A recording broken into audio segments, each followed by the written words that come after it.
Listen, I don't care the least bit how you get them, but if we don't get 20 more blankets within the next hour, it won't matter that these people have the plague because they'll die of hypothermia. Then do it. I'll reimburse you later. Just get moving.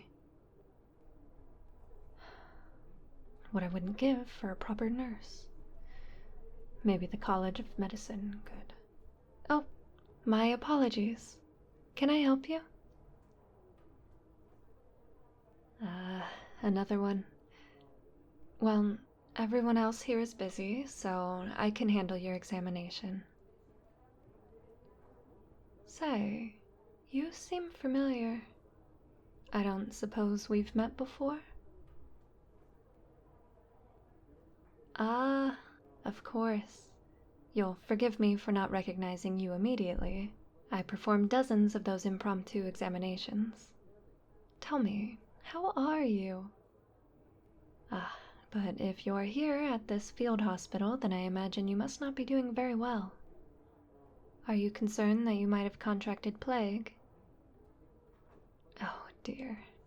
Well, do you recall the symptoms I went over with you the last time?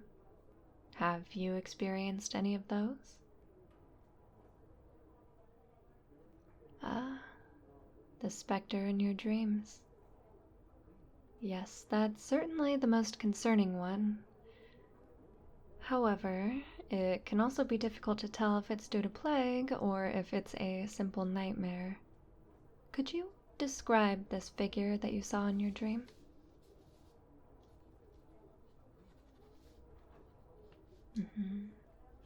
And what color were the eyes? No eyes. Good. Well, not good, but I always ask that question to trip up people who are lying. You certainly do seem to be describing what other plague victims have experienced. You didn't look at it directly, did you? Oh dear. Well, try to avoid it in the future. No, I understand, but I'm afraid you didn't. It's not that the specter is always moving towards you, but halts when you look at it. When you look at it, it moves closer as soon as you look away. We'd like to prevent it from reaching you at all costs. I wouldn't be worried. Well, not overly worried. Treating the disease also keeps the specter at bay. To this day, I'm not entirely sure which is the cause of the other. Does the specter cause the disease, or does the disease cause the specter? Which one is the treatment affecting? It's a concerning and frightening symptom either way, but also convenient in some ways. It's quite easy to keep an eye on the plague's progress this way. Well, it seems quite certain at this point that you have the plague, but I would still like to ask you a few questions. It's good to know which symptoms you are experiencing, and a few new ones have arisen as the plague has spread. Now, for the original symptoms, have you experienced excessive itchiness? Originally, the underarms and inner thighs were the most common, but the nape of the neck is now also a concern.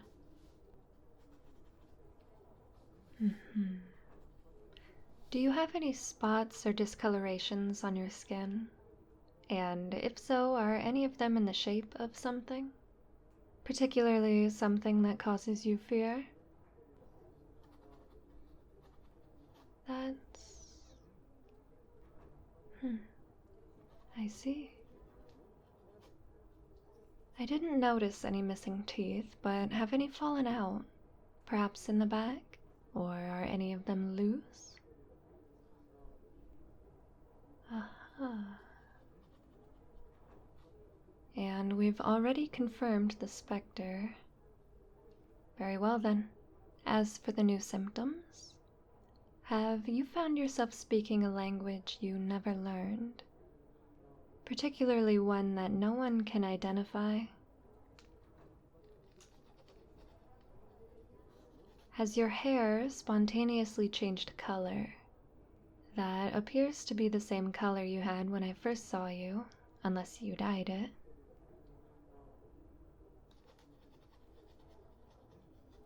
Have animals changed their behavior towards you? In particular, do domesticated animals avoid you while wild animals appear drawn to you?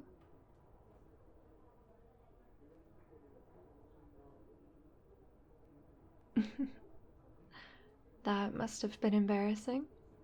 And during a wedding, no less. Not to worry, that symptom generally wanes after the initial stage of the infection. And finally, have you experienced any intermittent blindness? Well, let's not spend any more time standing around here in the reception tent. Let's go get you a room.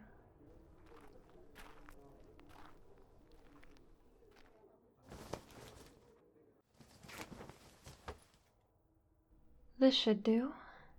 Perhaps room was a bit misleading. We've been forced to set up a field hospital due to the healer's hall in your town being unusable. Quite a bit of contamination there, I'm afraid. Even though this is only a tent, we are doing our best to make each one private and comfortable. The bed has no blanket yet, but you'll have one within the hour, assuming someone does his job. The stove over there will hopefully keep you warm enough in the meantime. Winter is a dreadful time for the plague to start spreading this way, as warmth helps to fight it off. But then, perhaps that's the very reason for the outbreak. There are a couple of things to take note of. The most important is this bell here.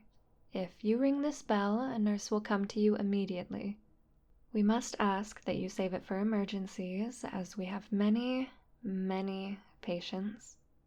But nurses will check in on you regularly, so never fear. The second thing you should keep in mind is these herbs hanging over the bed. They have been very effective in slowing the spread of the plague. If you ever see these herbs starting to smolder or burn, let a nurse know immediately. Use the bell. Now, based on your symptoms, I've determined that you are a moderate risk patient. You are certainly infected, and it has had some time to fester within you.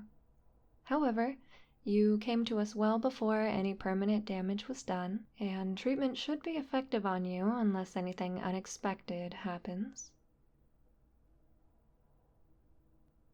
Oh, just like the burning herbs I mentioned, or a sudden onset of hypothermia, or something like that. None of it is likely. Have no fear.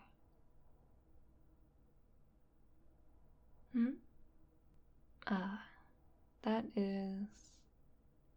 Yes, that's a difficult question to answer, my dear patient.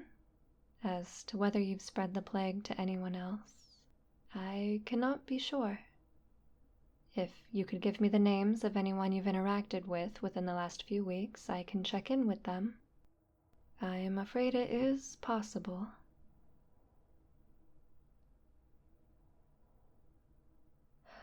I wouldn't think of it that way. You can't live your life assuming every little irregularity is a sign of disease. I've met people that think that way, and it's like a prison for them. You came to me as soon as you thought you might be sick, and that's all that can be expected of you. You mustn't hold yourself responsible for unintended infection. Now, of course, there are people in the world who will walk about and carelessly interact with others, even though they're aware they're infectious. That's a different matter entirely, of course. That is the sort of thing to be discouraged. If I may, I would like to perform a simple test. It will help me know how to treat you in the future. Thank you. First, I need a drop of blood. If you could give me your finger. And there. Nothing serious. Now I just put this in the vial and Add a bit of this. And that.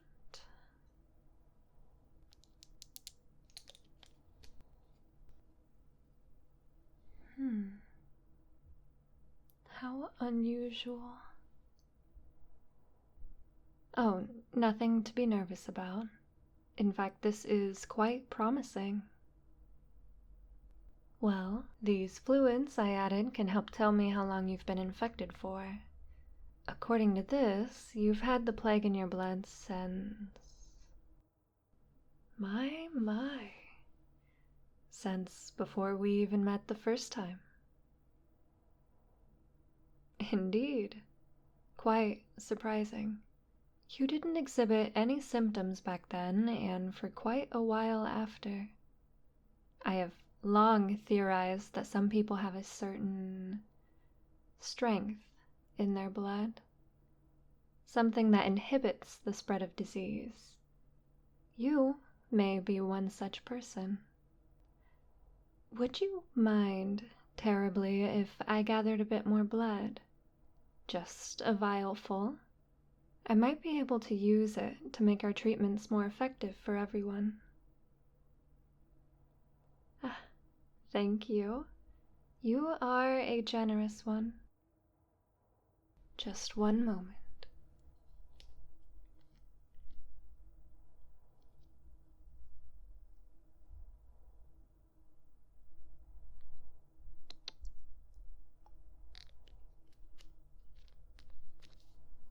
This will be splendid. Thank you again. Now, as for your treatment, it seems likely that the plague will spread very slowly for you, so we can use a treatment that works more slowly but is more thorough. You'll take a tincture of wolfsbane and mint every morning, and twice a week we will give you a hot herbal bath. For acute cases of plague, the sickness will outpace the treatment, but when that doesn't happen, this method has cured 15 out of every 16 patients with no cases of resurgence. For now, I'll make sure you get something nice and hot to drink, and I'll send you a blanket the moment we get more. Rest well, my dear patient. You're going to do just fine under my supervision.